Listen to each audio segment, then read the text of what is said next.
أما بعد أعوذ بالله من الشيطان الرجيم بسم الله الرحمن الرحيم وإذا سألك عبادي عني فإني قريب أجيب دعوة الداعي إذا دعان صدق الله العظيم وصدق رسوله النبي الكريم الأمين إن الله وملائكته يصلون على النبي يا أيها الذين آمنوا صلوا عليه وسلموا تسليما السلام عليك يا سيدي يا رسول الله وعلى آلك وأصحابك يا سيدي يا حبيب الله الصلاة والسلام عليك يا سيدي يا رحمة للعالمين وعلى آلك وأصحابك يا سيدي يا خاتم النبيين. تمام تعریفیں حمد و ثنا اللہ تعالیٰ جل شانہ کے لیے، حمد و صلاۃ کے بعد صاحبزادہ سید شیراز الحسن صاحب کی والدہ مرحومہ کے سارے ثواب کے لیے، ختم چہرم کے لیے ہم سب یہاں جمع ہوئے ہیں۔ اللہ تعالیٰ انہیں اپنے جوار رحمت میں وسیع جگہ عطا فرمائے۔ قرآن مجید فرقان حمید میں اللہ تبارک و تعالیٰ نے ارشاد فرمایا کہ وَإِذَا سَأَلَكَ عِبَادِي عَنِّي فَإِنِّي قَرِيبٌ۔ نبی پاک صلی اللہ علیہ وسلم کی صحابہ نے اللہ کی محبت کے شوق میں حضور کی بارگاہ میں حاضر ہوئے، عرض کرنے لگے یا رسول اللہ صلی اللہ علیہ وسلم، ہمارا رب کہاں ہے؟ ہم اپنے رب سے ملنا چاہتے ہیں۔ جس کے نام کی تسبیح پڑھتے، جس کو سجدے کرتے، جس کو یاد کرتے زمانے بیت گئے، اسے نہ ملنے کو بھی دل کرتا ہے۔ کبھی ہے حقیقت منفصل نظرات نہ لباس مجاز کہ لاکھوں سجدے تڑپ رہے ہیں میری جبین نیاز میں۔ اور اقبال کہنے لگے تیرے عشق کی انتہا چاہتا ہوں، میری سادگی دیکھ کیا چاہتا ہوں، ذرا سا تو دل ہے مگر شوق اتنا، میں وہی لن ترانی سنا چاہتا ہوں۔ میرا دل کرتا ہے میں تجھے کہوں کہ میں تجھے دیکھنا چاہتا ہوں اور تو کہے کہ تو دیکھ نہیں سکتا۔ تیرے عشق کی انتہا چاہتا ہوں، میرے مالک میری سادگی دیکھ کیا چاہتا ہوں، ذرا سا تو دل ہے مگر شوق اتنا، وہی لن ترانی سنا چاہتا ہوں۔ پھر خود ہی کہنے لگے بھری بزم میں راز کی بات کہتی، بڑا بے ادب ہوں سزا چاہتا ہوں۔ بھری بزم میں راز کی بات کہتی ہوں، میں بڑا بے ادب ہوں سزا چاہتا ہوں۔ صحابہ حضور کی بارگاہ میں حاضر ہوئے، یا رسول اللہ صلی اللہ تعالیٰ علیہ وسلم، رب کریم سے ملنے کو جی چاہتا ہے، اس کی زیارت ہوا کی ترستی۔ جب انہوں نے آ کے حضور سے پوچھا نا کہ اللہ سے ملنے کو جی چاہتا ہے، تو اللہ تعالیٰ نے قرآن مجید نازل فرمایا وَإِذَا سَأَلَكَ عِبَادِي عَنِّي فَإِنِّي قَرِيبٌ۔ اے محبوب علیہ السلام، جب میرے بندے آپ سے میرے بارے میں پوچھیں تو ان سے فرما دیں کہ میں ان کے قریب ہوں، میں قریب ہوں۔ دلیل کیا ہے؟ اجیب دعوت الداعی اذا دعان، وہ جب بھی دعا مانگیں گے میں ان کی دعاؤں کو قبول فرماؤں گا۔ یہ جو دعا ہے نا، یہ بندے کا اپنے رب سے رشتہ ہے۔ اس کو کبھی رسم نہ سمجھیں، یہ نہ سمجھیں کہ یہ روٹین ہے، ہر نماز کے بعد ہاتھ اٹھائے جاتے ہیں۔ یہ نہ سمجھ لیں کہ یہ شاید ایک عادت ہے کہ جب بھی ہم نے کسی کے ہاں تعزیت کے لیے جانا ہے تو ہاتھ اٹھانے ہیں۔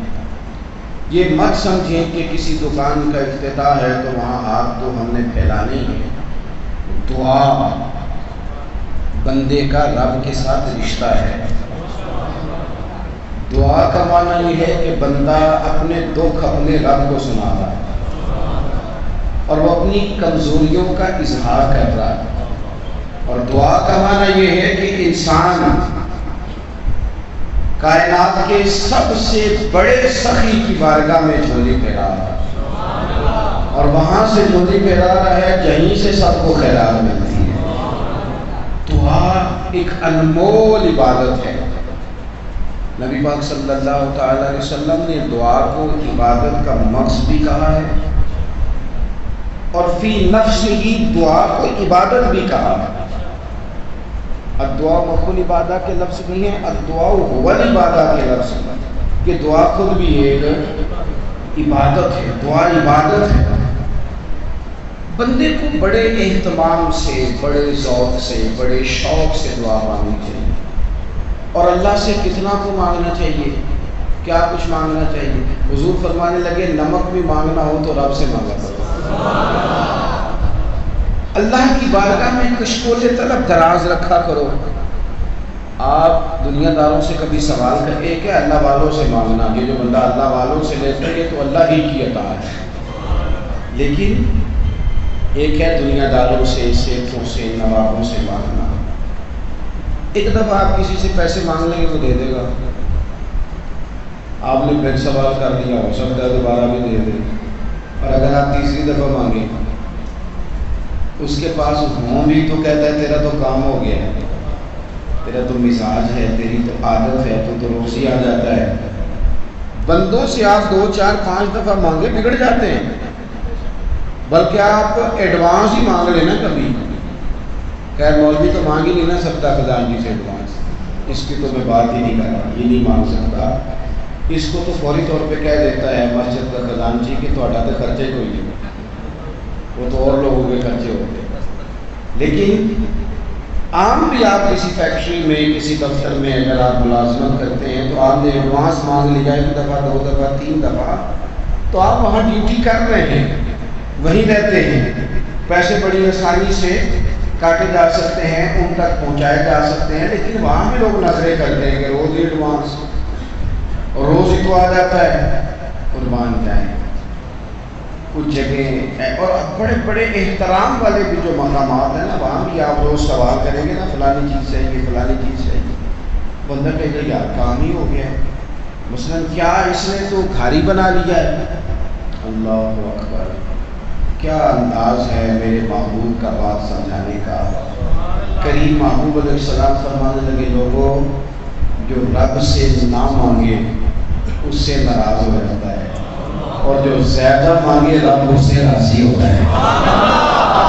تو زیادہ مانگ، تو روز مانگ، تو صبح مانگ، تو شام مانگ، تو ہر نماز کے بعد مانگ، تو اللہ کی بارگاہ میں بار بار ہاتھ اٹھا، اس کے حضور بار بار گزارشات کو پیش کر، تو مانگ اپنے رب سے. تو جتنا زیادہ مانگے گا. اور پھر حضور فرمانے لگے اللہ سے مانگو تو یقین کے ساتھ مانگو.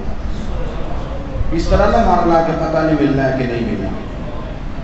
تمہارا نا اعتماد ہو، یعنی اس حال میں مانگو کہ تمہارا ذہن ہو کہ رب ضرور عطا فرمائے. اور شوق سے مانگو، اور ذرا درد سے مانگو، اور اسے منانے کے انداز میں. آپ نے ناراض نہیں ہونا. ایسے بڑے سیانے ہیں، بندے منانے ہمیں آتے ہیں. کسی سے ادھار لینا ہو تو ہمیں پتہ کیسے دینا. السلام علیکم بھائی جان، کہاں ہیں آپ؟ وہ کہتا میں مصروف ہوں، ملنا تھا. وہ کہتا حکم کرے. کہتا نہیں وہ ٹیلی فون والی بات نہیں. اس نے کہا جناب میں دور ہوں، ملاقات مشکل ہے، تو فون پہ بتا. کہتا نہیں مہربانی کریں کو ملاقات کا ٹائم دے. اس نے کہا میں تو رات 1 بجے آؤں گا. کہتا میں جاگوں گا. 1 بجے دروازے پہ گیا، پھر جا کے نا منت جتنی کر سکتا تھا کی کہنے لگا. اور کئی جگہ پہ معاذ اللہ دیکھا ہے لوگ غیبت بھی کرتے ہیں، جی فلانے نے بھی میری مدد نہیں کی، فلانے نے بھی کی، فلانے نے اندر پیسے رکھ کے کچھ نہیں دیا. پھر اس کو یقین دلاتے ہیں کہ سخی بھی تو ہی ہے بس اس وقت. پورا یقین دلا کے خوشامد کر کے پھر وعدہ بھی دیتے ہیں کہ میں ٹائم پہ واپس بھی کروں گا. آخر میں جا کے کہتے ہیں آخر میں کہ مجھے 50,000 دینا. بندے کو قائل اتنا کر لیتے ہیں، قائل فوراً نہیں. یہ جب ہم بندوں کو مناتے ہیں تو ہمیں طریقہ آتا ہے، لیکن اگر رب کو منانا ہوتا تو سیدھی سیدھی دعا مانگو جی، دعا مانگو جی، دعا مانگو، ختم ہوگی بات۔ پوچھ لیں آپ تعزیت کے لیے آنے والوں سے کہ کیا مانگا، پوچھیں کیا مانگا ہے آپ نے مرنے والے کے، پوچھیں ختم پہ آنے والے کس طرح مانگا۔ یہاں بھی کچھ آداب ہیں، پہلے اللہ کی حمد کرو، پھر مدینے والے محبوب پہ درود و سلام کرو، پھر تمہارے ہاتھ بھی یوں اٹھے ہوئے ہوں کہ وہ نظر آئے کہ کشکول بنا ہوا ہے، پھر تم پوری آہوزاری سے سوال کرو، مانگو۔ ہمارے درویش کہا کرتے تھے در تیرے تے میں اڑیاں کر ساں، جویں کوئی بال ایانا، در تیرے تے اڑیاں کر ساں جویں کوئی بال، تھوڑا سا بولنا لگا، جویں کوئی بال، سیانے دی تو میں گل ہی نہیں کرتا، ہی تو سیانے بولتے نہیں، بات ہے ایانے کی، بچے کی۔ در تیرے تے اڑیاں کر ساں جویں کوئی بال ایانا، ایک نکی جی ضد کر بیٹھا اج خالی نہیں ہو جانا، ایک نکی جی ضد کر بیٹھا اج خالی، در تیرے تے میں نہیں، آپ ابھی بھی نہیں سمجھے۔ بچے کو آپ سمجھا کے دکھائیں نا کہ پتر نہیں پیسے بتائیں نا، اسے سمجھائیں۔ کھلونوں کی دکانوں کی طرف سے آپ کیوں گزرے، یہ بچوں کی ضد ہے، یہ سمجھوتا نہیں کرتی۔ او بھائی بندہ نا وہ جتنا مرضی سمجھائے کہ پتر کو تیرے والی شہر نہیں کہتا میں نے لینی ہے، وہ کہتا میں ڈانٹوں گا تو وہ رو پڑتا ہے، اماں مارتی ہے تو وہ گود میں آ جاتا ہے، وہ تڑپتا ہے، وہ کہتا ہے نہیں چاہیے۔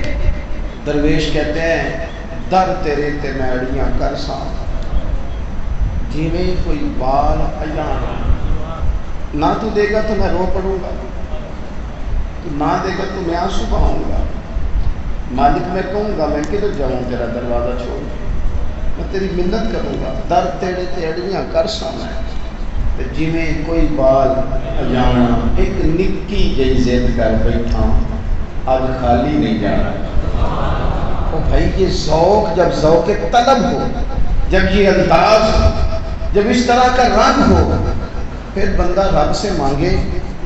میرے نبی پاک علیہ السلام نے تو وعدہ کر لیا ہے، فرمایا میرے مومن کے تو ہاتھ خالی لوٹاتا ہی نہیں، وہ خالی لوٹاتا ہی نہیں۔ حضور فرماتے ہیں 3 حالوں سے دعا خالی ہوتی نہیں، یا تو جو تو مانگ رہا ہے رب وہی تجھے دے دیتا ہے، اور یا وہ چیز تیرے ہاتھ میں بہتر نہیں ہوتی تو اس کے بدلے میں کچھ اور دے دیتا ہے، یا رب کریم نہ تیری دعا ذخیرہ کر لیتا ہے، اگر دنیا میں تیری دعا کا بدلہ نہیں ملا تو قیامت میں اللہ اس کا بدلہ تجھے عطا فرمائے۔ میرے مومن کی تو خالی لوٹاتے ہی نہیں۔ مومن کیا کرتے ہیں؟ اکبر الہٰبادی کہتے ہیں مصیبت میں بھی اب یاد خدا ہم کو نہیں آتی، مصیبت میں بھی اب یاد خدا ہم کو نہیں آتی، دعا منہ سے نہ نکلی بس جیبوں سے عرضیاں نکلی۔ ہم چٹھیاں جمع کرانے جاتے ہیں، درخواستیں دیتے ہیں، اس محکمے میں اس محکمے میں، ادھر کبھی سیٹھوں کو فون، نوابوں کو فون، دنیا داروں کو فون، کبھی ادھر کبھی ادھر۔ او خدا کے بندے دعا اتنی عظیم نعمت ہے، دعا اتنا بڑا حسن ہے، پر شرط یہ ہے کہ مانگنے کا طریقہ بھی تو ہونا۔ سویرے نہ بچے آتے ہیں سبق پڑھنے مسجدوں میں، اب تو میں نہیں پڑھاتا، لیکن جب میں صبح ناظرہ پڑھاتا تھا نا مسجد میں، تو بڑا خوبصورت کام ہے، میں سب سے زیادہ قابل استاد ناظرے کے استاد کو سمجھتا ہوں۔ وہ جو پڑھے لکھے بندے ناراض ہو گئے آپ کیا بات کر رہے ہیں، ناظرے کا استاد کمال کر دیتا ہے۔ اگر ناظرے کا استاد کمال کا ہونا جناب تو اس کا اتنا زیادہ نفع ہوتا ہے، اتنا زیادہ نفع ہوتا ہے کہ وہ کمپلیں تیار ہو جاتی ہیں۔ ناظرہ پڑھاتے پڑھاتے میں نے دیکھا ہے لوگ عقیدے پکے کرا جاتے ہیں، ناظرہ پڑھاتے پڑھاتے اخلاق سکھا جاتے ہیں، شرط یہ ہے کہ استاد مضبوط ہو۔ ناظرہ بچے پڑھتے ہیں نا الف با تا سا جیم ہا خا، میری کیا حیثیت ہے، چھوٹا سا آدمی مسجد میں بیٹھا ہے، بیکار بندہ، بچہ اس کے سامنے الف با تا سا، بچے نے ذرا منہ ادھر کیا، تھپڑ مارا استاد نے، ادھر دیکھ سبق ادھر سنا رہا ہے، ادھر کیا ہے۔ آپ مطالعہ پاکستان کا سبق سنائیں اسکول ٹیچر کو، اور آپ دائیں بائیں دیکھ کے دکھائیں ذرا، ادھر دیکھیں گے تو تھپڑ مارے گا، کہے گا تو یہ تمیز نہیں، سبق مجھے سنا رہا ادھر کیا ہے؟ او خدا کے بندے، تو ذرا سے چھوٹے سے میری طرح کے سب سے نکمے آدمی کو بھی سبق سنائے، وہ تجھے ادھر ادھر نہیں دیکھنے دیتا، اور تو دعا رب سے مانگے، اور کبھی دھیان ادھر جائے، کبھی تیرا ادھر جائے، کبھی توجہ ادھر جائے، تجھے پتہ ہی کوئی نہ ہو لفظ کیا ہیں، تو باتیں کر رہا ہو، کبھی تو ادھر منہ کرے کبھی ادھر کرے، سوچے دائیں۔ کنز المال میں حدیث ہے، حضرت موسیٰ کلیم اللہ علیہ السلام عرض کرنے لگے، مالک میری قوم کہتی ہے کہ تو دعائیں قبول نہیں فرماتا، ہمارے حال پہ رحم فرما، ہماری دعائیں قبول فرما۔ تو رب کریم نے فرمایا، موسیٰ ان کے لفظ میرے ساتھ ہوتے ہیں، دل میرے ساتھ نہیں ہوتے، لفظ میرے ساتھ ہیں، دل نہیں، توجہ ہی نہیں، ذوق ہی نہیں، پتہ نہیں کدھر۔ ایک بزرگ تھے تو وہ کہا کرتے تھے، مجھے دعا مانگنے کا طریقہ میری بیوی نے سکھایا۔ کس نے؟ چلیں آپ نہ بھولیں، مجھے نہ بھولیں، مہربانی کریں، سیکھنے والے ہر جگہ سے سیکھ لیتے ہیں۔ یہ ذرا مشکل ہے نا آپ کے لیے کہنا کہ بیوی نے سکھایا ہے، بہت مشکل ہے، لیکن سیکھنے والے ہر جگہ سے۔ میری بات کی سمجھ آ رہی ہے؟ میں تھوڑے دن پہلے دوستوں کو کہہ رہا تھا کہ میں سفر کرتا ہوں تو میں لوگوں سے سیکھتا ہوں۔ سکھر سے میں موٹر وے پہ چڑھ گیا، سندھ کے سفر پہ تھا واپس آنے کے لیے، تو میں نے ڈرائیور سے کہا کہ ڈھونڈ تو سوکھی ہو گئی نا گڈی، لاہور تک موٹر وے ہے، تو کہنے لگا پیر صاحب موٹر وے مشکل ہے۔ موٹر وے مشکل ہے؟ کہنے لگا جناب سیدھی سڑک ہے، نیند آنے لگ جاتی ہے، اگر کوئی سپیڈ بریکر آئے نا، چینچی والا سامنے آئے تو ادھر ادھر سے تو بریکیں شریکیں لگتی رہے تو بندہ جاگتا رہتا ہے۔ تو اس نے جواب دیا تو میں سوچ میں پڑ گیا، کہنے لگا تسی کی سوچنے لگ رہے ہو؟ میں نے کہا مجھے سمجھ آ گئی ہے، زندگی کے سفر پہ بھی مشکلات آتے رہیں تو بندہ جاگتا رہتا ہے، سیدھا سیدھا رستہ ہو تو سست ہو جاتے ہیں، جو سیدھے سیدھے چلیں وہ تو سویرے اٹھتے ہی نہیں جلدی، وہ تو کسی غیر ذمہ دار ہو جاتے ہیں۔ تو تھوڑا تھوڑا نا رستے میں اگر مشکل آتی رہے نا تو بندہ ذرا جاگتا رہتا ہے، ہوش قائم رہتے ہیں۔ سیکھنے والے ہر ایک سے سیکھتے ہیں۔ بزرگوں سے پوچھا آپ نے دعا، کہنے لگے میں نے اپنی بیوی سے سیکھا ہے۔ کہا وہ کس طرح؟ فرمانے لگے میں نے اپنی بیوی کو نا کوئی کام، میری بیوی نے مجھے کوئی کام کہا، کوئی خرچہ بتایا، میں نے اسے کہا کہ میرے پاس پیسے نہیں ہیں، کچھ دنوں کے بعد آتے ہیں تو وہ جو تو چیز بتا رہی ہے وہ میں خرید لوں گا۔ عورتوں کی طبیعت ہوتی ہے، 2-4 دن کے بعد پھر کہا آپ سے کہا تھا وہ گھر کا فلانا کام ہے تو پیسے دے دیں، تو کہنے لگے میں نے اسے کہا کہ ابھی میرے پاس نہیں ہیں، آتے ہیں تو میں دیتا ہوں۔ 2-4 دنوں کے بعد پھر اس نے یاد کرا دیا، عورتوں کو بات بولتی بھی نہیں، وہ آپ سے کہا تھا وہ پیسے، کہتے میں ناراض ہو گیا، میں نے ڈانٹ دیا، میں نے کہا تو کیا روز مجھے بے عزتی کرتی رہتی ہے، تجھے کہا نا میرے پاس پیسے کوئی نہیں، آئیں گے تو دے دوں گا، روز ہی یاد کراتی ہے۔ کہتے ہیں وہ چپ کر گئی، میری ڈانٹ سہتی نہیں۔ اللہ والے تھے نا، فرماتے ہیں جب پوری طرح اس نے ڈانٹ سہ لی تو پھر کہنے لگی غصہ اتر گیا ہو تو ایک بات کروں؟ میں نے کہا کرو۔ کہنے لگے اس نے بات کی تو میں رو پڑا، کہنے لگی آپ ہی میرے خامند ہیں، آپ سے نہ کہوں تو پھر میں کس سے جائے؟ فرماتے ہیں میں رو پڑا، مجھے کہنے لگی کیوں رو پڑے؟ کہنے لگے میں نے اسے کہا مجھے بھی تو دعا مانگنے کا طریقہ آ گیا ہے نا، جب میں سر سجدے میں رکھ کے کہوں گا نا تو ہی تو میرا رب ہے، تجھ سے نہ کہوں تو کس سے جا کے کہوں؟ اللہ کس کی بارگاہ میں اپنے دکھ بیان کروں؟ تو میرا مالک ہے، تو کریم ہے۔ ایک بزرگ سے کسی نے کہا کہ اگر آپ کا حساب کتاب قیامت والے دن آپ کے ماں باپ لے تو پھر کا خیال ہے؟ اگر اللہ ان کے ذمہ لگا دے کہ چلو تم حساب کر لو، ماں بڑا پیار کرتی ہے نا، باپ بڑا پیار کرتا ہے، تو اگر حساب کتاب ماں باپ کے ذمہ لگ جائے تو بزرگ کہنے لگے نہیں اللہ ہی ٹھیک ہے، رب کی بارگاہ میں حساب ٹھیک ہے۔ کہا کیوں؟ کہنے لگے اس لیے کہ رب ماں باپ سے زیادہ رحمت کرتا ہے، تو جو اتنا کریم ہے جب بندہ اس کی بارگاہ میں ہاتھ اٹھائے دعا مانگے اپنے رب کے حضور۔ میرے حضرت صاحب رحمۃ اللہ علیہ کہ جب کو بندہ دعا کے لیے کہتا تھا تو آپ فرمایا کرتے تھے آج رات نا تم بھی اپنی رب کی بارگاہ میں عرض کرنا، اور میں بھی تیرے لیے اللہ کی بارگاہ میں عرض کروں. وہاں تو چٹھیاں جمع کراؤ جہاں سے رحمت ہی رحمت ملتی. ہمارا مزاج نہیں.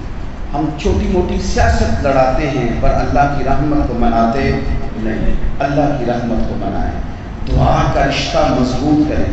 صلاح الدین ایوبی مسجد اقصی میں سر شام بڑے پریشان بیٹھے تھے. ایک بزرگ سے ملاقات ہو گئی تو وہ دیکھ کے کہنے لگے صلاح الدین مسلمانوں کے سپہ سالار ہو, بڑے پریشان ہو. تو صلاح الدین کہنے لگے حضور کیا عرض کروں, مسلمانوں کے پاس اسلحہ پہلے بھی کم ہے اور آپ سنا ہے کہ عیسائیوں کا ایک بحری بیڑا اسلحے کا بھرا ہوا آ رہا ہے, تو ان کے پاس تو اسلحہ اور بڑھ جائے گا, مسلمان اور کمزور ہو جائیں گے. تو بڑا پریشان کیا کروں. یہ کہتے کہتے صلاح الدین مصلی پہ بیٹھ گئے, دعا مانگنے لگے, رونے لگے. وہ رو رہے تھے تو بزرگ کہنے لگے تو بھی دعا کر یار, میں بھی کرتا ہوں. وہ بزرگ کہتے ہیں کہ صبح میری ملاقات ہوئی تو صلاح الدین بڑے تر و تازہ تھے. میں نے ان سے کہا کہ بڑے خوش لگ رہے ہو. کہنے لگا حضور مبارک ہو, وہ جو بحری جہاز ان کا سامان لے کے آ رہا تھا وہ وہی ڈوب گیا ہے, وہ آ ہی نہیں سکا. تو بزرگ کہنے لگے وہ دریا میں نہیں ڈوبا, وہ تیرے آنسوؤں میں ڈوب گیا. وہ تو اللہ کی بارگاہ میں رویا ہے نا, اللہ کی بارگاہ, تو ڈوب گیا وہاں. ہم نا اپنے سارے مسائل کا حل دنیا داروں سے چاہتے ہیں, دنیا داروں سے. پھر چونکہ دنیا دار کمزور ہوتے ہیں, ہم جب امیدیں لگا لیتے ہیں پوری نہیں ہوتی پھر ہم بدگمان ہوتے ہیں. ہم کہتے ہیں یار کہا بھی تھا اور میری بات نہیں سنی. اگر اپنی امیدیں اپنے رب کے ساتھ لگائی جائیں, اپنے تعلقات کو اپنے مالک کی طرف لے جایا جائے, اور دیکھو سیاست کر کے نہ پیسہ ملتا ہے نہ عزت ملتی ہے, سیاست کر کے نہ شہرت میسر آتی ہے نہ عہدے ملتے ہیں. وہ ایک صاحب مجھے ایک دفعہ کہنے لگے فلانے بندے نے یہ طریقہ اختیار کیا ہے تو بہت آگے نکل گیا ہے. تو میں ہنس پڑا. کہنے لگے آپ ہنسے کیوں؟ میں نے کہا آپ کو پتہ ہے نا یہ طریقہ کر کے آگے گیا ہے. پتہ اگر آپ کو ہے تو استعمال آپ نے بھی کر لینا تھا, لیکن اس کا مطلب ہے طریقے کر کے آگے نہیں گیا, خدا نے کو رحمت فرمائی. ہمارا یہ ذہن ہو گیا. خوب دعا کریں. اور یہ جو جانے والوں کے لیے دعا ہے نا, قبر میں جو لوگ چلے گئے ان کی دعا کی تو اتنی اہمیت ہے کہ ان کے لیے تو ایمرجنسی دعائیں کرنی ہیں. ایک ہوتا ہے نارمل چیک اپ ڈاکٹر کے پاس, ایک ہوتا ہے ایمرجنسی چیک اپ. بعض ڈاکٹروں نے فیس بھی زیادہ رکھی ہوتی ہے. اگر آپ نے لائن میں آنا ہے تو پھر 500 دے دیں, اور اگر ایمرجنسی آنا ہے تو 1500 دے دیں. ایک ایمرجنسی چیک اپ ہوتا ہے. یہ جو قبر کا معاملہ ہے نا, اس میں ایمرجنسی نافذ ہے. وہ جو نبی پاک صلی اللہ علیہ وسلم نے فرمان ہمیں دیا نا مشکات شریف میں, اس کے پس منظر کو ذرا آپ دیکھیں. حضور علیہ الصلوۃ والسلام فرماتے ہیں جو بندہ قبر میں ہے نا وہ اس طرح ہے جس طرح کوئی دریا میں ڈوبنے والا ہوتا ہے.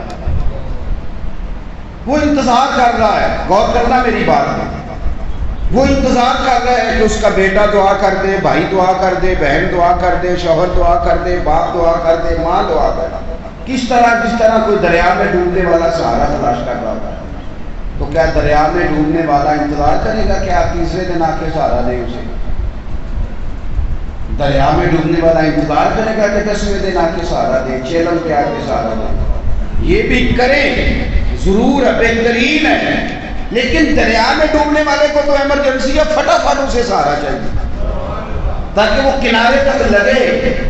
جو بندہ قبر میں ہے اسے جلدی ہے, دیر نہ کرے. فجر میں بھی دعا مانگے, ظہر میں بھی دعا مانگے, عصر میں بھی دعا مانگے, مغرب میں بھی دعا مانگے. اور میرا مالک تو اتنا کریم ہے, دعائیں ہی بڑی شاندار سکھائیں, اور زیادہ تر دعا پڑھی بھی نماز میں وہی جاتی ہے, ربنا اغفر لی, ربنا اغفر لی ولوالدی. یا اللہ مجھے بھی بخش دے اور میرے ماں باپ کو بھی بخش دے. میرے حضور فرماتے ہیں میری امت قبروں میں گناہگار جائے گی, نکلے گی تو نیکوکار نکلے گی. یا رسول اللہ اب کیسے نیک ہو گئے؟ فرمایا پچھلوں نے دعائیں اتنی کی تھی, اللہ نے قبروں میں گناہ معاف کر دیا. اللہ نے صغیرہ گناہوں سے قبروں میں ہی انہیں نجات دے دی. اپنی زندگی میں دعا کا رشتہ مضبوط کریں. دعا مومن کا ہتھیار ہے۔ یہ جو ہمارا موبائل ہے نا، میں بس بات ختم کرنے لگا ہوں، یہ جو ہمارا موبائل ہے نا، اس کو چارج نہ کریں تو آگے نہیں چلتا،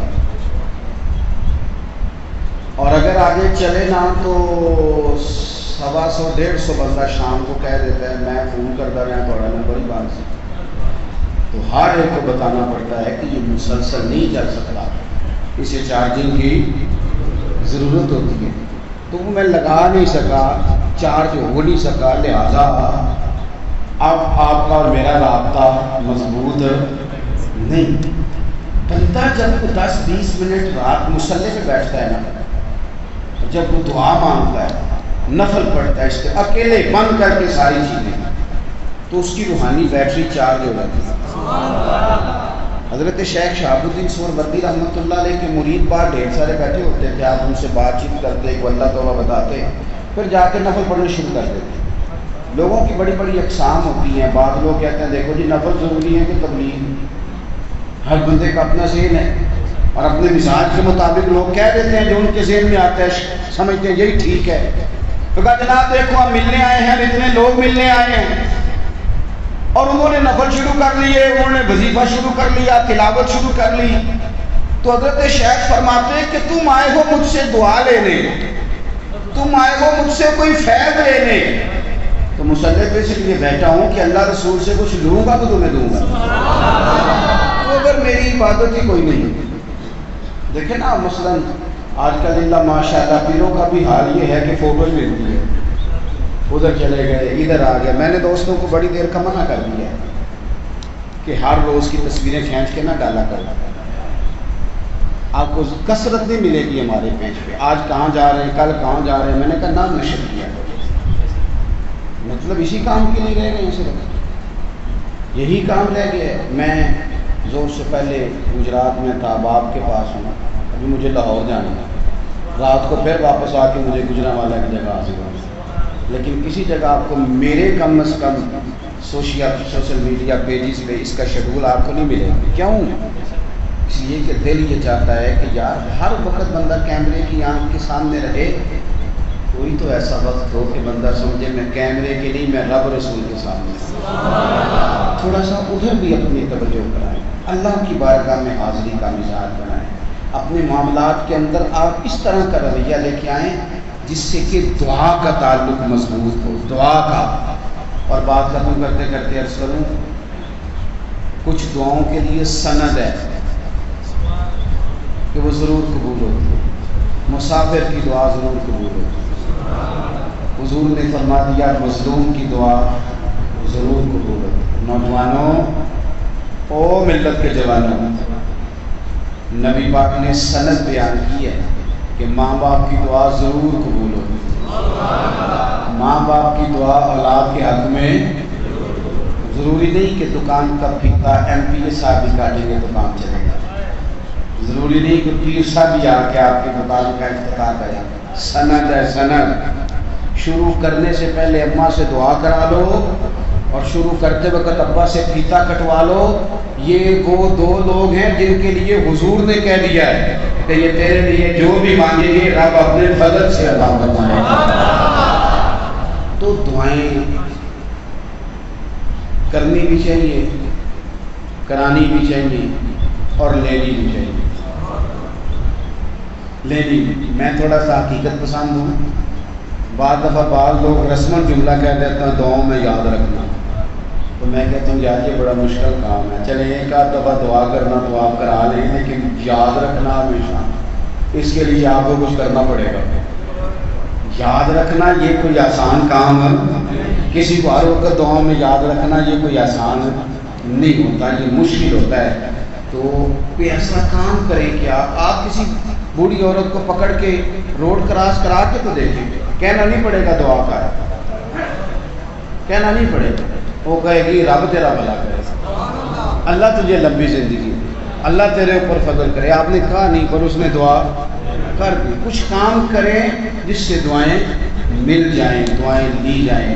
اللہ تبارک و تعالیٰ کی بارگاہ میں دعا ہے اللہ ہمیں سمجھنے کی توفیق عطا فرمائے، اللہ ہمارے حال میں رحمت فرمائے۔ قرآن شریف کافی سارا پڑھا گیا ہے، ماشاءاللہ کافی ساری تلاوتیں میرے پاس آ گئی ہیں۔ ایک دفعہ سورۃ فاتحہ، 3 دفعہ سورۃ اخلاص اور ابو اللہ کا درود شریف پڑھ لیں۔ شاہ صاحب کی والدہ کے لیے دعا کی۔